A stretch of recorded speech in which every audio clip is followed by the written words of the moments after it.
Good morning. As I mentioned, I'm Mike Bevilacqua, the President and CEO of the Merrimack Valley Chamber. I want to thank you all for joining us for our second part of our Government Affairs series. In a few moments, Cal Williams, our Government Affairs Chairman, will be telling you about the next one coming up, and Mike Sullivan, our Chairman, will be speaking about some of the upcoming opportunities as well.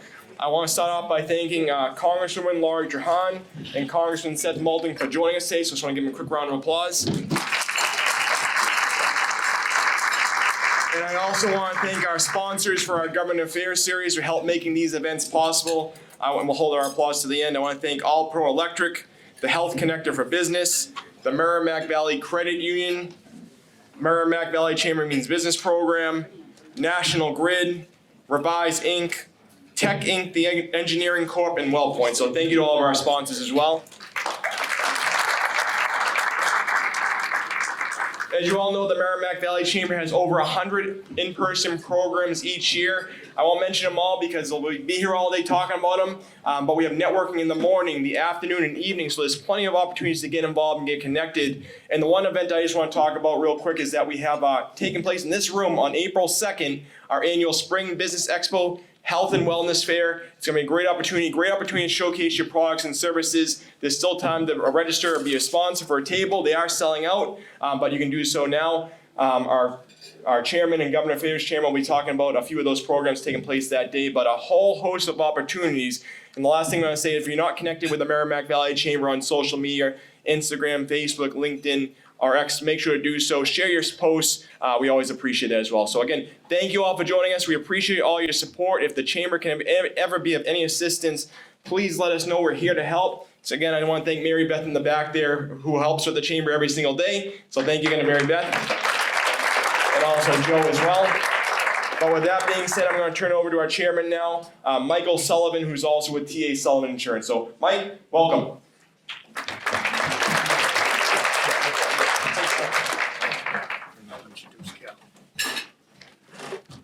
Thank you, Michael. Thank you all for being here. I want to introduce and acknowledge a few of the elected officials that are here. The mayor of the beautiful city of Lawrence, Mr. Brian DePena, is here. Thank you, Mr. Mayor. The Methuen Mayor, DJ Beauregard, is here. DJ, thank you for being here. Our host mayor from Haverhill, Melinda Barrett, is here. Thank you, Mayor Barrett. State Rep Ryan Hamilton is with us today. Thank you, Ryan, in the back. And an aide from Rep Andy Vargas's office is here today. So we want to thank you for being here. I want to acknowledge our chamber ambassador who's filming this event today, Mr. Tom Spitaleri. Tommy, you and your team, thank you for doing that. I want to thank the Merrimack Valley Chamber Board of Directors. There are 35 of us that volunteer on the board to help with this chamber, to help Mike and his team. And some of you are with us today. If you could just stand up if you're on the chamber board, I appreciate it, and give them a round of applause. Thank you, Mike. Thank you, Joe. Thank you, Mitch. But more important, thank you all for being here, because you're the ones that make this Merrimack Valley Chamber one of the most busy and exciting chambers in the state, and we thank you for being here. A big thanks to a person I'm going to ask to come up and say a few words. Person who's been on the chamber board for a long, long time, a former U.S. Marine, and the chair of the government committee, Mr. Cal Williams. How about a round of applause for Cal? And Cal's going to talk about some upcoming programs, and then we're going to introduce our speakers. So thank you. We want to date ourselves, right? Good morning. First and foremost, I'd like to say thank you and congratulations on a job well done and taking the time out of your busy schedules to attend this morning. As the chair of the Government Affairs Committee, basically we focus on year-round events, okay? Starting in this past January, we had a lieutenant governor and our mayors and our town managers. Today we have our two colleagues from congressional team to give us a report back from Washington, D.C. On the 24th, we have our state senators right here. We'll be actually next door on the 24th. And then also we have Elaine Howell, our Mass Secretary of Executive Office of Economic Development. She'll be here on that also on that Wednesday, April 2nd. That's the same day that we'll host our event, expo. And we're looking forward to continuing our Government Affairs series, going into our state reps, and hopefully we can get the Speaker of the House and continue this throughout the year. So once again, I'll just say congratulations and a job well done. And thank you so much for taking the time out of your busy schedules. All set, Mikey. Okay, there you go. All right, kids. There you go. You got that? Let's see. Let's see your notes. Thank you, Cal. Appreciate your service. Our first guest speaker is Congresswoman Laurie Trahan. Laurie is a proud graduate of the Lowell Public School System, and during her time at Lowell High, she became a standout volleyball player. That's still in the bio? It's still in the bio. She earned a volleyball scholarship to Georgetown University, where she became the first person in her family to graduate from college. Like many, Laurie was introduced to public service as a college student in Washington, D.C. After college, she joined former Congressman Marty Meehan's staff, working her way up to chief of staff, and we remember those days. Laurie, you did a great job. Laurie decided to run for Congress in 2018, the first time she has ever sought public office, because she wanted to expand economic opportunities for working families in Massachusetts. Laurie immediately got to work for the people of the 3rd District. Now as a member of the powerful House Committee on Energy and Commerce, Laurie is an advocate for the people she represents, working to expand access to affordable, quality health care and the addiction crisis, rebuild our infrastructure, tackle climate change, protect kids online, and much, much more. She also serves in the House Democratic leadership as co-chair of the Democratic Policy and Communications Committee, senior whip and member of the Democratic Steering and Policy Committee. Laurie has secured hundreds of millions of dollars in federal funding for local infrastructure projects, small business, health center, community organizations, and more. Laurie and her husband, Dave, are raising 2 young girls, Grace and Caroline, while keeping tabs on their 3 grown stepsons, Thomas, Dean, and Christian. Ladies and gentlemen, Congresswoman Laurie Trahan.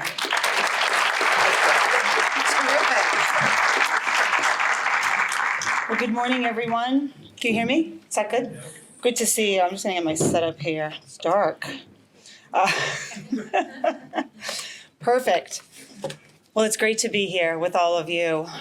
Seth and I were just sort of commenting on how we have to head down to DC for another week of chaos and a whole lot of confusion and a bit of aggravation. So it's really nice to start the day, to start the week with all of you who I know are paying attention. I know how engaged you all are. I want to thank Michael and Joe. It's been confirmed that the transition has happened, which is the first time since I've been here that this has happened. But thank you both. You've done such incredible work in the Merrimack Valley, getting small businesses and nonprofits together for these forums.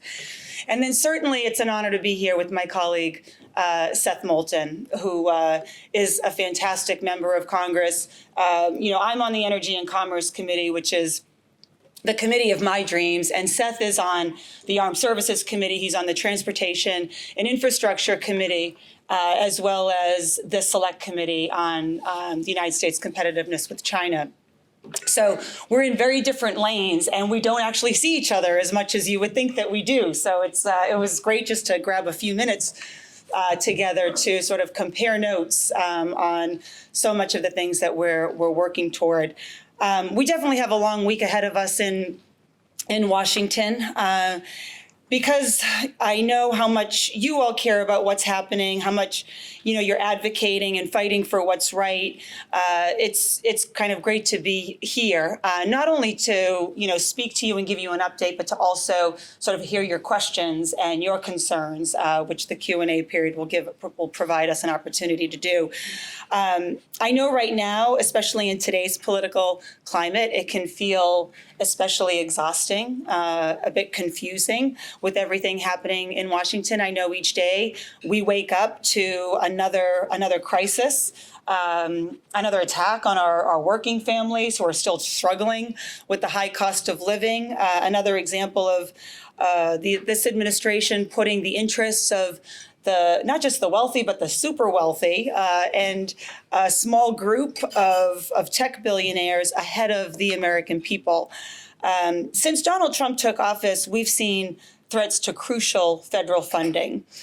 We've seen deep cuts and proposed cuts to research funding at the NIH, which I don't think I have to tell you, that directly harms not only our ability to cure so many of the diseases and find the right treatments, but also thousands of jobs here in Massachusetts. These cuts put groundbreaking research at risk. It slows the development of life-saving treatments, and it undermines our economic future. The NIH provided $3.4 billion to 219 Massachusetts organizations in fiscal 2024 alone. And I think Governor Healy sort of captured it best when she said that these cuts are literally putting lives at risk.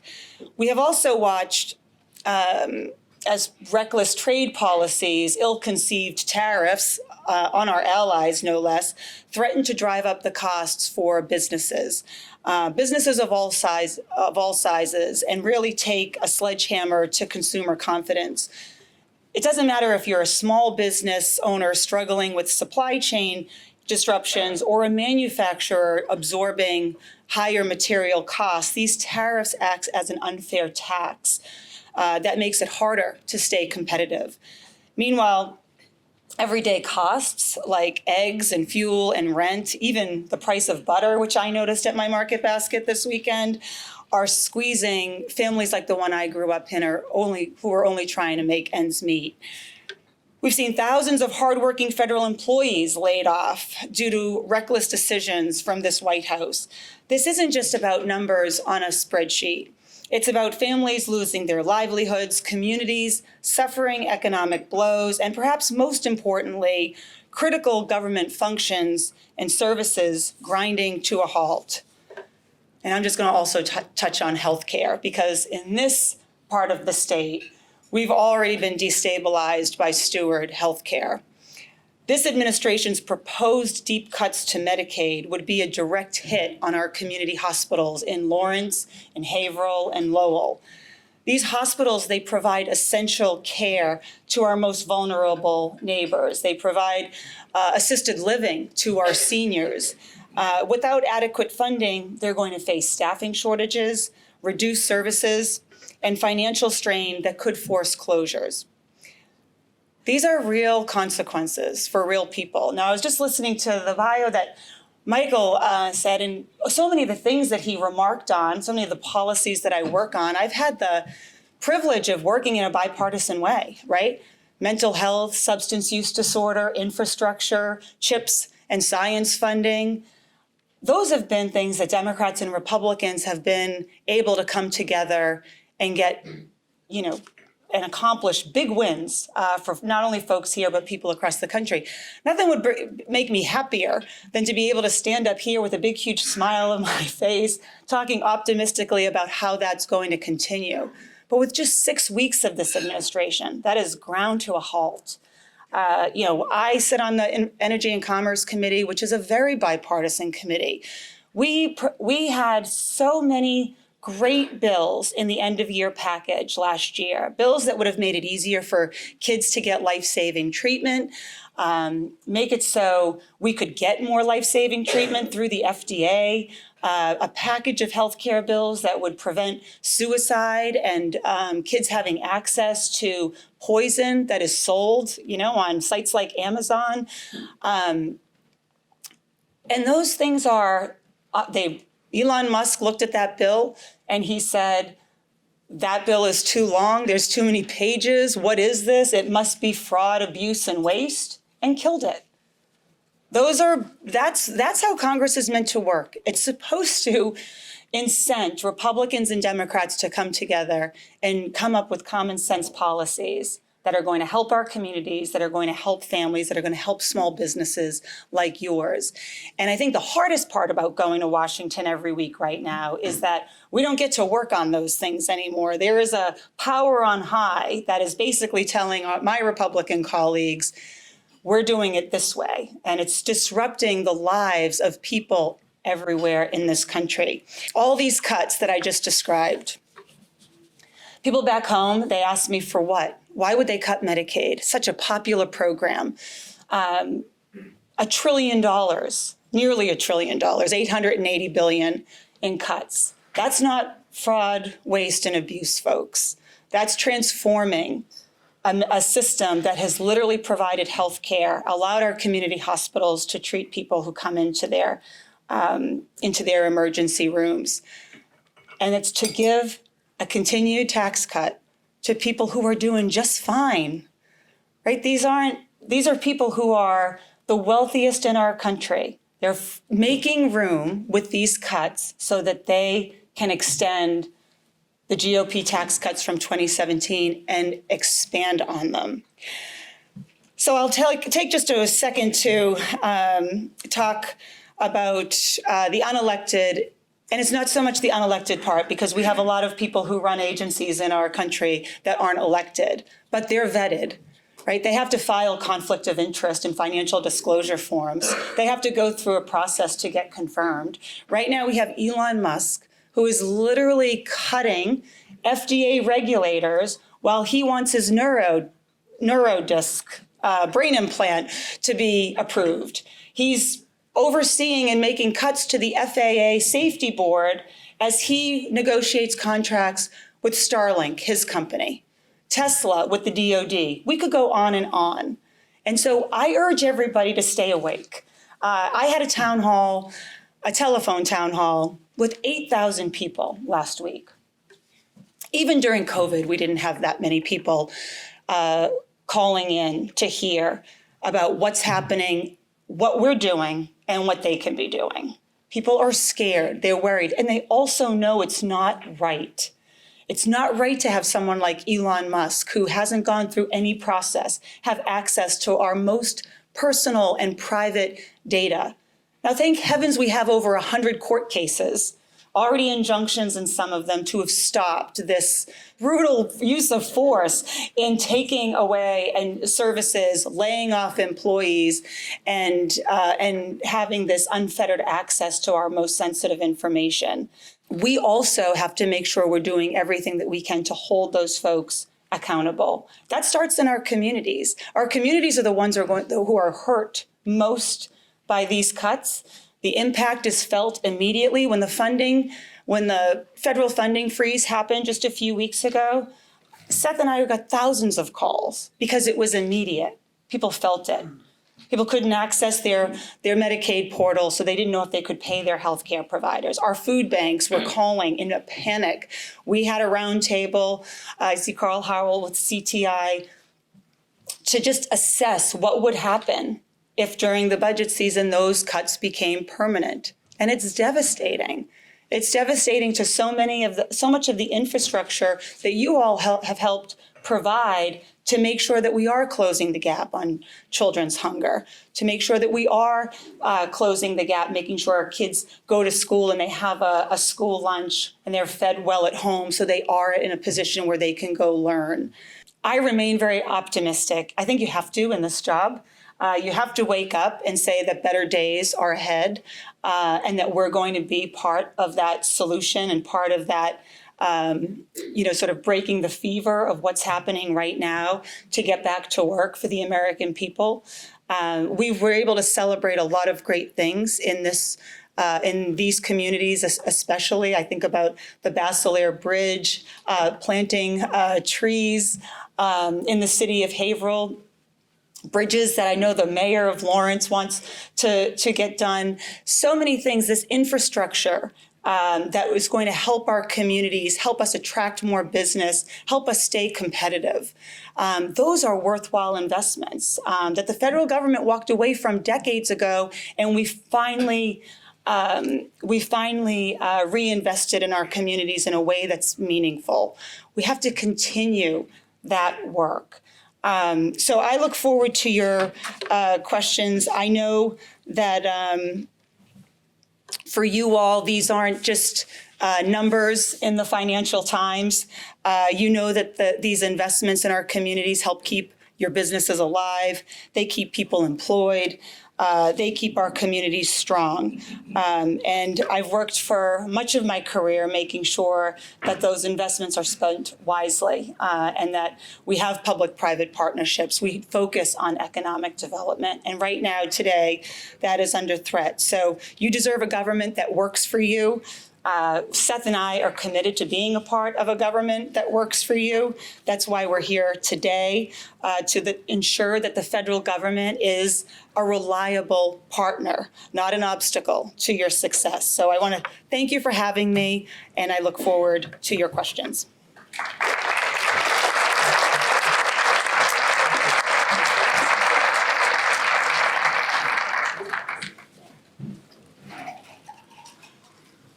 Thank you, Laurie. We will take questions after Seth speaks, if there are any questions. Thank you. Thank you, Laurie. We appreciate you being here, and we appreciate your words. Seth Moulton joined the Marines in 2001, days after his college graduation and just a few months before the attacks on 9/11. Seth, thank you for your service. And you're sitting next to not a former Marine, a Marine, Cal Williams, right? Thank you, Cal. Leading a frontline infantry platoon in his first Marine company to enter Baghdad, he later worked to establish a free and independent Iraqi media and served as a liaison to senior Iraqi military and political leaders for General Petraeus. In 2015, Seth got elected to Congress, challenged the establishment with the platform of bringing a new generation of leadership to Washington, fighting for progressive values while reaching across the aisle to get things done.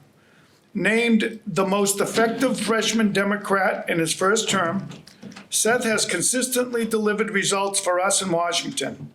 No House or Senate office has won more democracy awards from the Congressional Management Foundation than his team.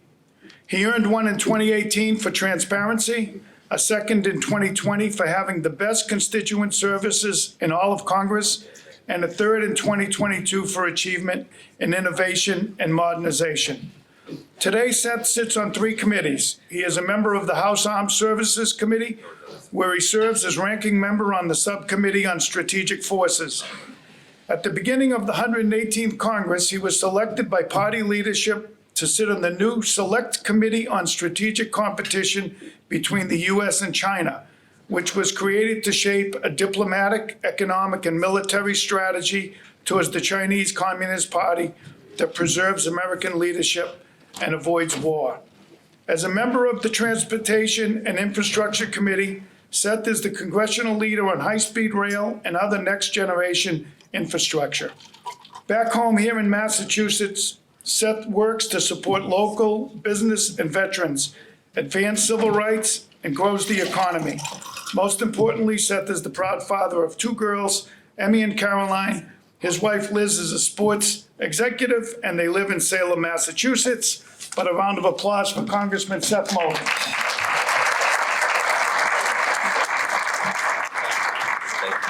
Appreciate it.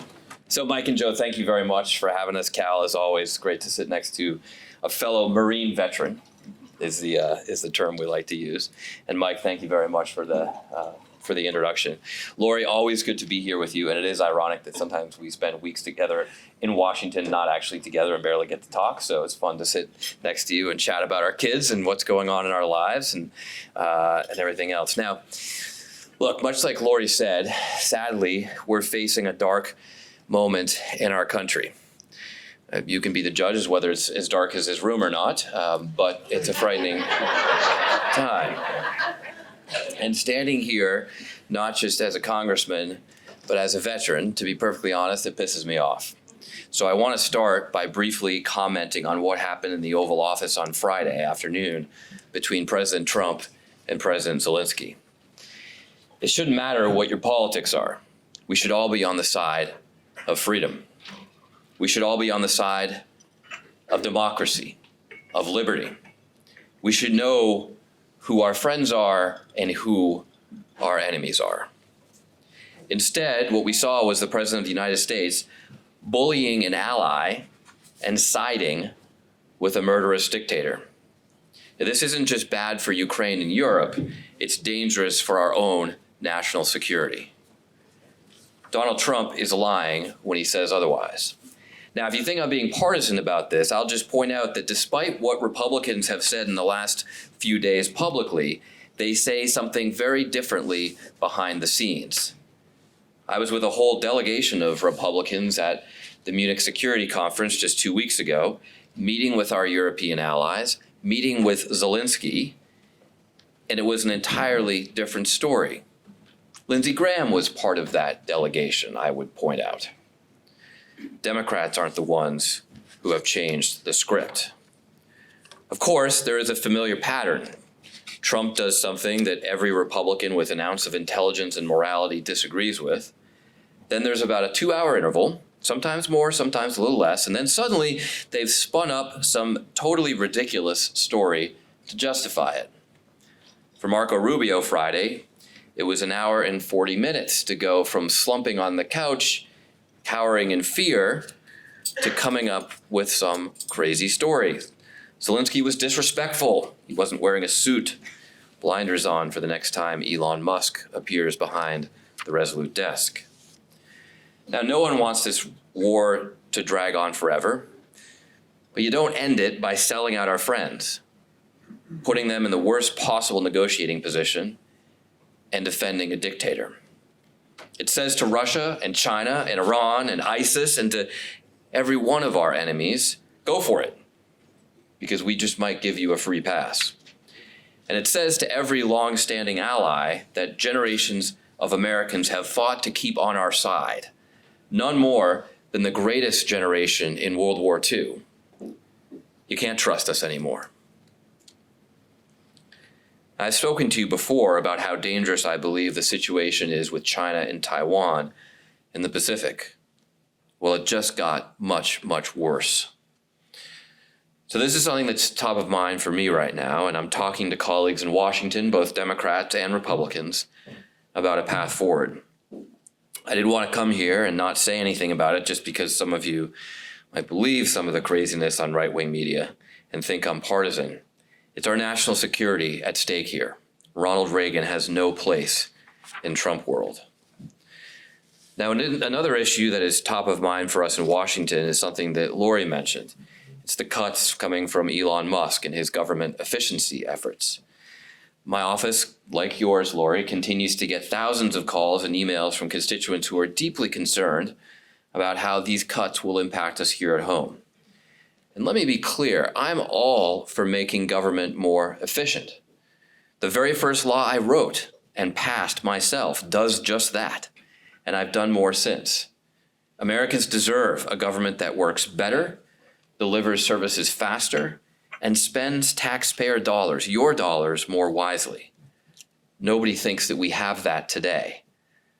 Well, maybe not no one. A recent poll found that 21% of Americans believe the government listens to the public, and 23% think federal services are easy to navigate. So maybe there's some subset of that 22% that actually thinks government is efficient as well, but I bet it's pretty small.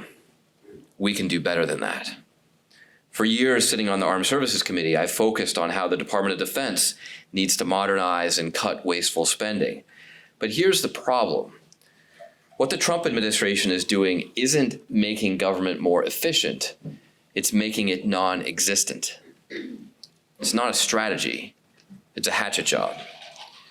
If you have inefficiencies in your business, you don't just fire half of your employees overnight and hope for the best.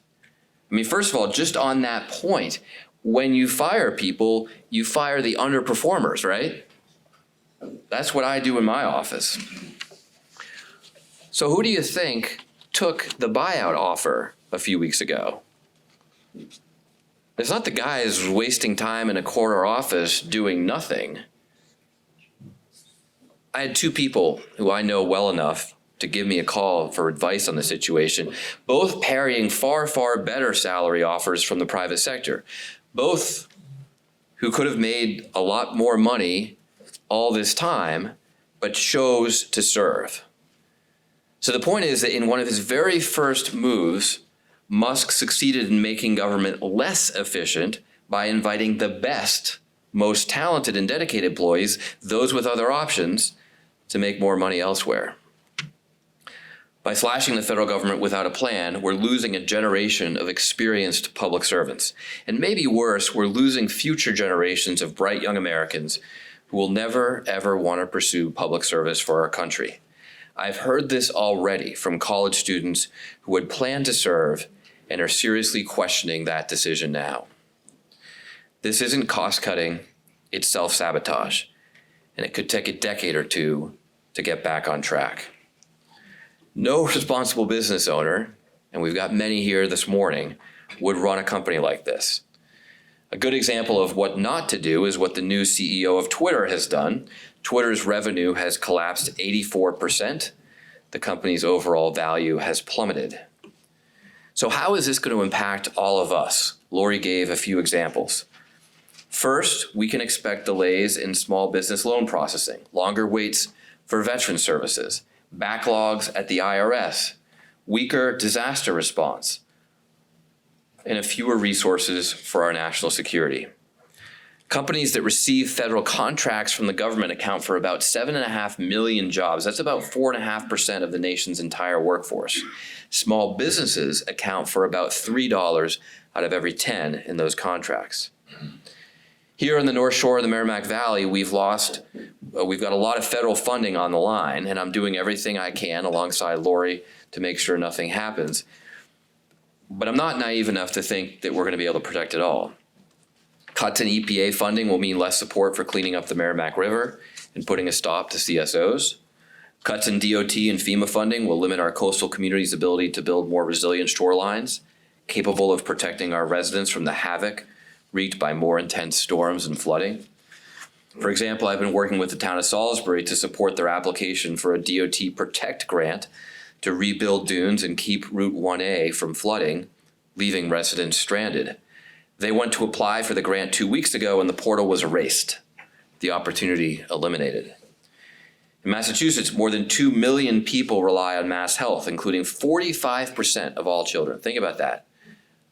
Almost 1 out of every 2 children in the state. Mass Health keeps low-income families healthy and out of emergency rooms where costs are quickly passed on to the rest of us when they show up.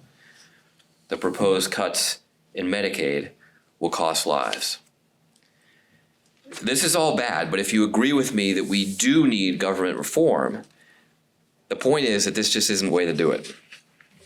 So how should we do it? Well, actually, there's a great example from not all that long ago. Look at what President Clinton and Vice President Gore did in the 1990s. They cut wasteful spending, streamlined programs, and modernized agencies without gutting the workforce. The result? The largest surplus ever, the last time there was a balanced federal budget, the largest 3-year debt pay down in American history, reduced regulations, a smaller federal workforce, the lowest inflation in decades, and extended Medicare solvency. They did this by working with federal workers in Congress, literally asking federal workers themselves to be a part of the solution, not to walk out the door. And they passed multiple laws as a result with bipartisan support.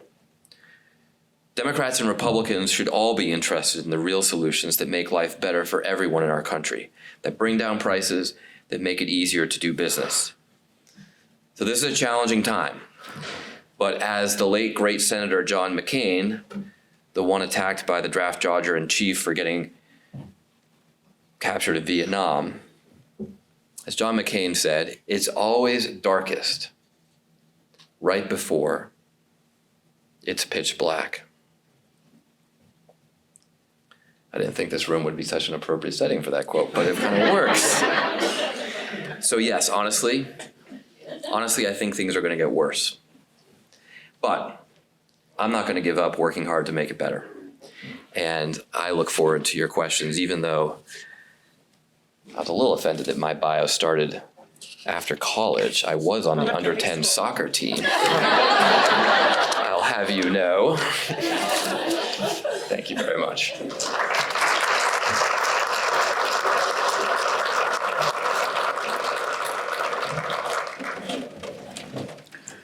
Okay, couple of announcements.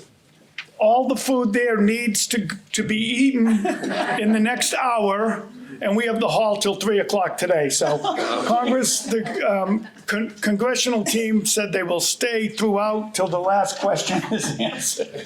So thank you both for being here and for speaking and spending time with us. So does anyone have any questions for either Laurie or Seth? Any questions for our Congressional team? Yes. Hi, my name is Susan Almano, and I'm the Director of Grants and Workforce Development at Greater Lawrence Technical School. So Greater Lawrence Tech, we're very connected to the community. And as everyone remembers, 7 years ago, our three communities, Lawrence, Andover, North Andover, experienced gas explosions. And after that happened, our communities really felt like any way that we can reduce our dependence on gas would be great.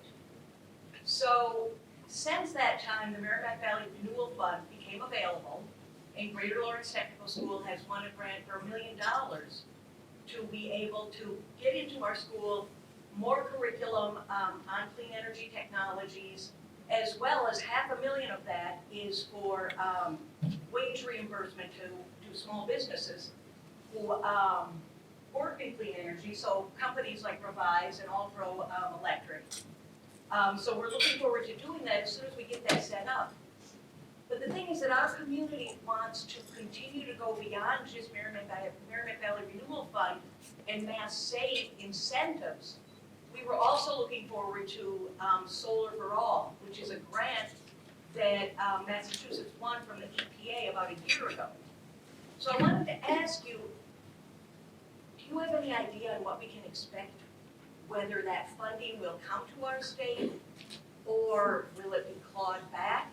My understanding is that that contract was signed maybe in December. And so we're very concerned because Solar for All will bring to our community incentives to help individuals, families, churches, small businesses install solar or do community solar. So any insights you have on that would be really appreciated. It would be great if we had a member of the Energy and Commerce Committee here. Thank you. And thank you for the question. I mean, I think we all share your commitment to all of the above energy policy in our country, right? It's definitely the tack that we took with making so many investments in clean energy. I mean, green hydrogen. I have what will likely be the first fusion commercialization plant right in Devon's in the heart of my district. So you mentioned solar, but we are experiencing a clean energy revolution because of in Massachusetts because of the investments that Massachusetts has made, but also because the feds have gotten sort of off the sidelines, invested heavily in R&D and really have helped catalyze these small businesses. And what you're all doing at the Greater Lawrence Technical School with workforce development is vital. I've always said that this transition is about economic opportunity and job creation, which we've seen in Massachusetts. I'll tell you that it's pretty uncertain right now where all the cuts are going to come from. Seth did rightfully hand the microphone to me because in the vote that Republicans took last week on advancing their budget proposal, it has nearly $1 trillion in cuts from our committee. Now, we have heard that the majority of those cuts are going to be from Medicaid, but they also have their sights set on many of the clean energy investments that were in the Inflation Reduction Act, whether that's a rollback of tax credits or incentives to get those technologies and businesses off the ground, or investments to sort of accelerate that transition. We just don't know yet.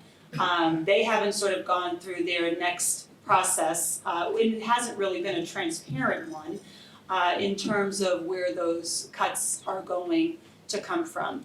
I'm not super optimistic about the sort of the level funding or even the plussing up, which some of these were staged over 5-year horizon, in the clean energy investments that we've made.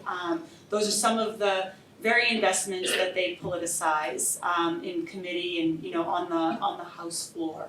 But I think we'll know more in the coming weeks. What does give me optimism is that Massachusetts has gone down a very predictable and stable path of making these investments. The Clean Tech Fund here in Massachusetts is one that I think we all can be proud of. It's the reason why we have won so many of the competitive grants, because this administration makes Massachusetts more competitive in applying and winning those funds. So I think we'll know more in the next few weeks. I think,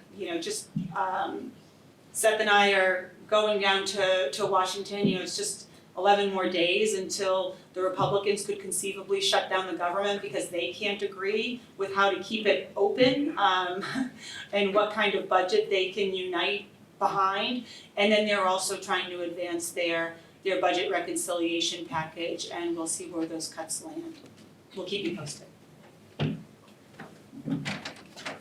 Oh, I'm sorry, Richard. Any other question in the back?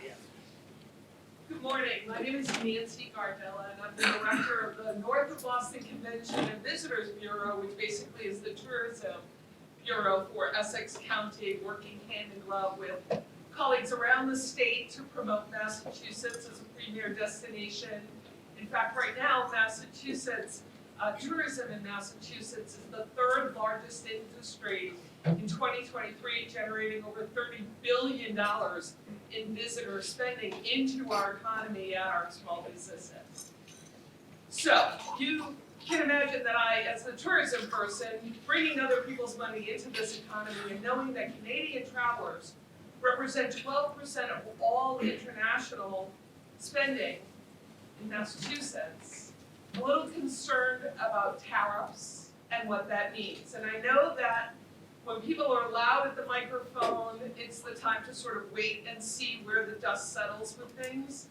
But I'm wondering, because tourism is the 3rd largest industry in Massachusetts, how you might suggest to those of us in the room whose businesses rely on those visitors and their spending, how we can take a look at, viewing the tariffs that are being proposed, announced tomorrow, and more that may come down the line, and how that may impact this really powerful economic driver for Massachusetts. Thank you. Thank you, Nancy. Nancy also serves on our board. Thank you, Nancy, for the questions. If you're looking for advice, I think you gotta face reality and look at other markets. Because it would be naive of me to sit up here and tell you that everything's gonna be okay. We have no idea what's gonna happen, and if you had Republicans up here, they wouldn't have any idea either. Because this is really run by Musk and Trump. This is not the way government was established by our founding fathers to function. Congress does not have a say. Congress is controlled by Republicans, and they refuse to do their job, which leaves us pretty much in the lurch until we can hopefully win the midterms 2 years from now. But frankly, I would look at other markets, because I think there are a lot of Canadians who are just not going to come.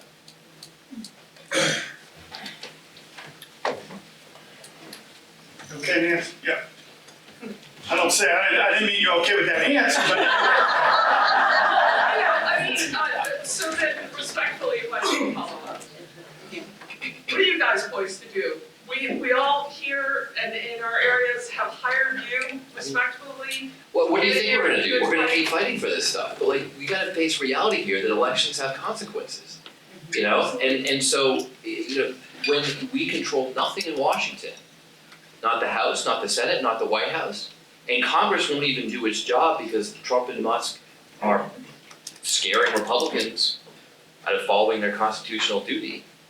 Then, like, sure, you can call our phone and scream at us, but honestly, what more can we do? That's why I'm so focused on two things.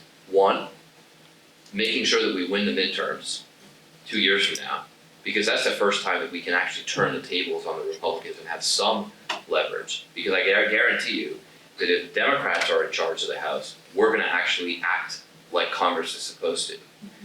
The second thing is I'm very focused on, okay, the path to get there is not just pushing back on Republicans, but also making some reforms to our own party so we can actually get in a winning position. Because I think it's absolutely absurd that Democrats lost this past election. I mean, never in our history have we run against a convicted felon, and yet we lost. So that better prompt some looking in the mirror for ourselves.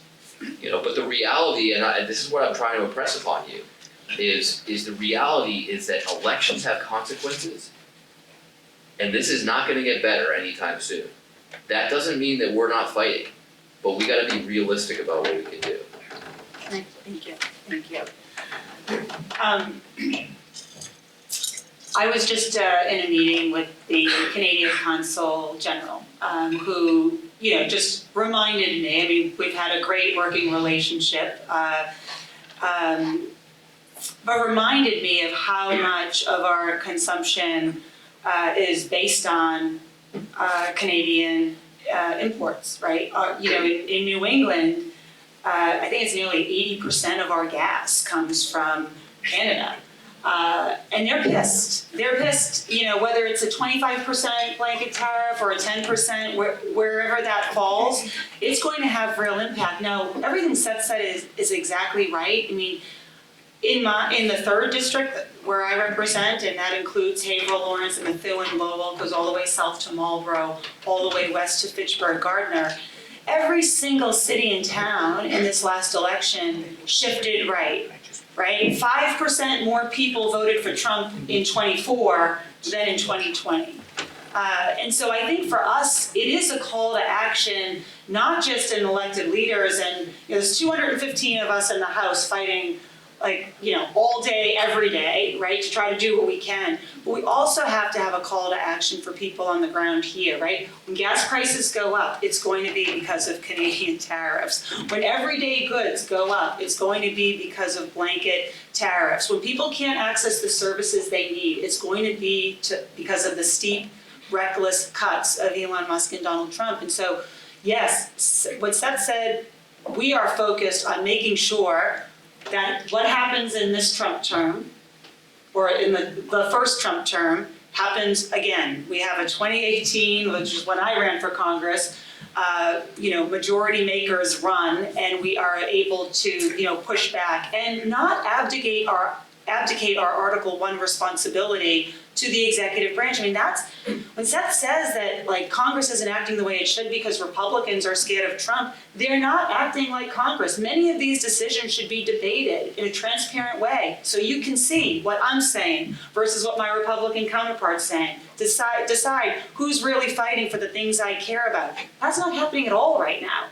Elon Musk and Trump are setting the agenda. They're doing all sorts of things by executive action, and Republicans in Congress are letting them. That has direct impact on everybody here in our community in a multitude of ways. And so we have to make sure that call to action isn't just, call Democrats and tell them to work harder. Trust me, we are working our tails off.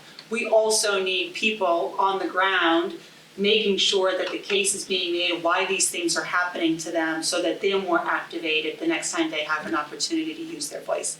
Thank you, Laurie. Thank you. Yes.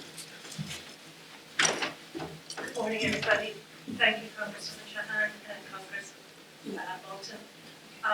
Mark MacDonald, CEO of Clarendon Early Education Services. We work with childcare educators across the state in all of the districts, and currently very concerned about the status quo of the childcare block grant and the child and adult care program.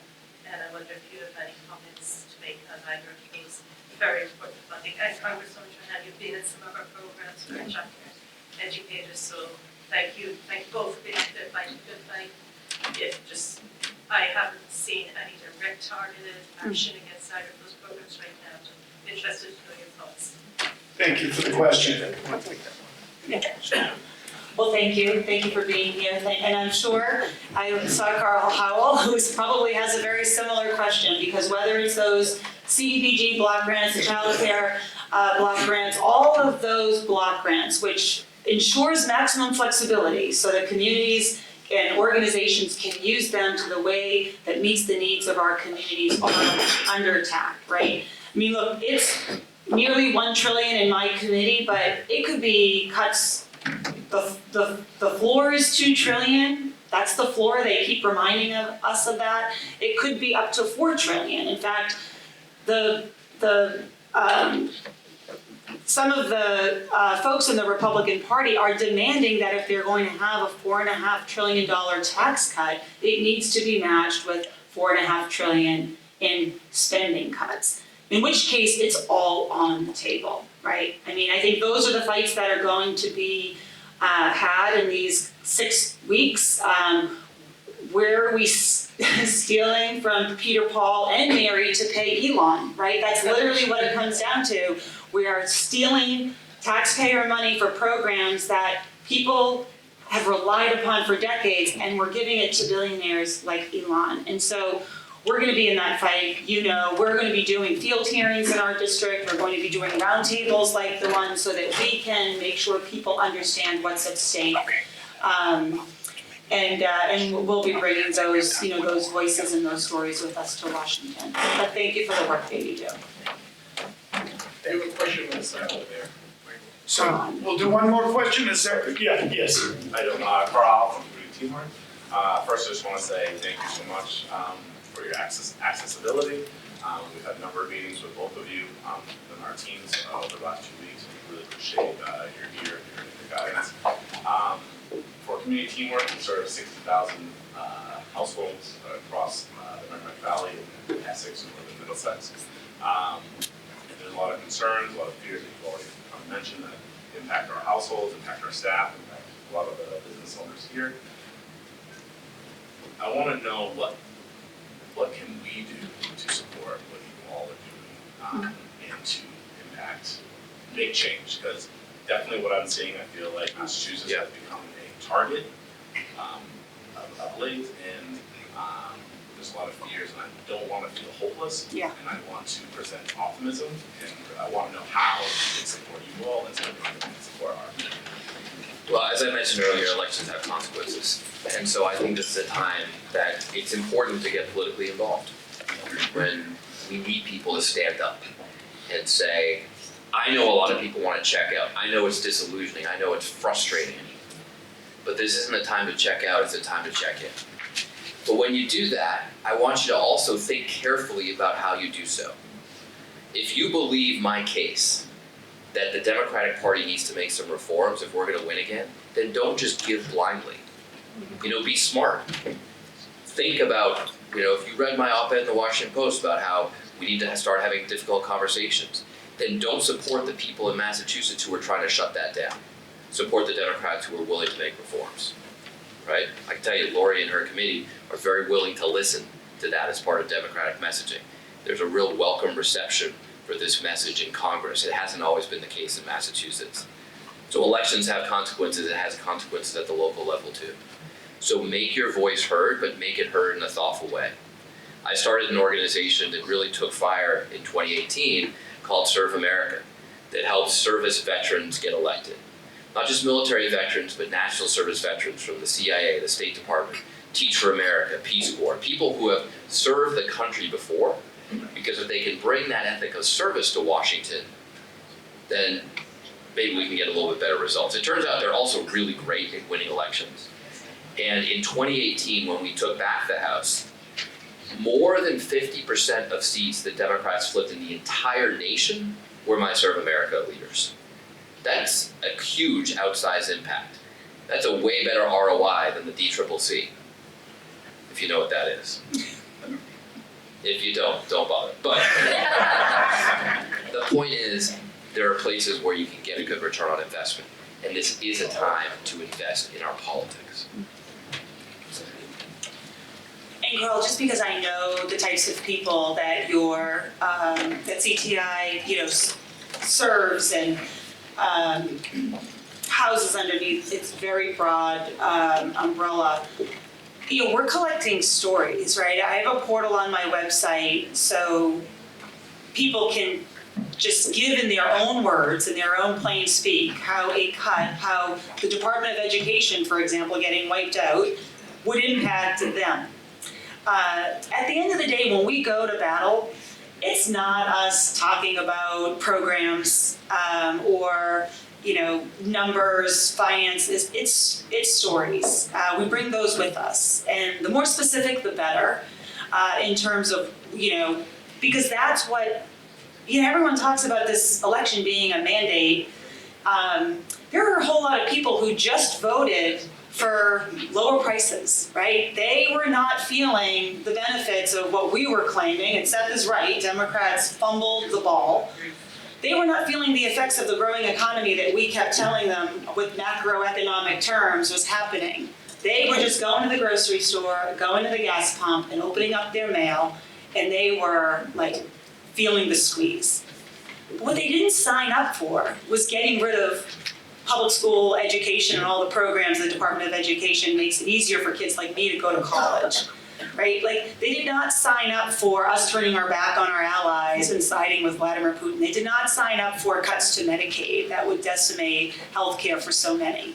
So I think when we have real stories impacting real people being shared, other people who maybe aren't getting their news from, or they're just not paying attention, or they are taking a break because it seems bleak out there. They hear that story and they're like, I don't want that. And it activates them. So I do think those stories that you all are uniquely able to provide us are really helpful. Okay, all kidding aside, there is more food over there, so feel free, and how about a round of applause for Seth Moulton and Margaret Hand being here. We appreciate it. As you know, these Merrimack Valley Chamber programs are meant to bring business and government together. That's what exactly we saw today, so I just want to thank our members of Congress again for being here today. Just a round of applause. And I just want to thank all of you, and I want to invite you to our State Senate breakfast on March 24th. Thank you and have a great day.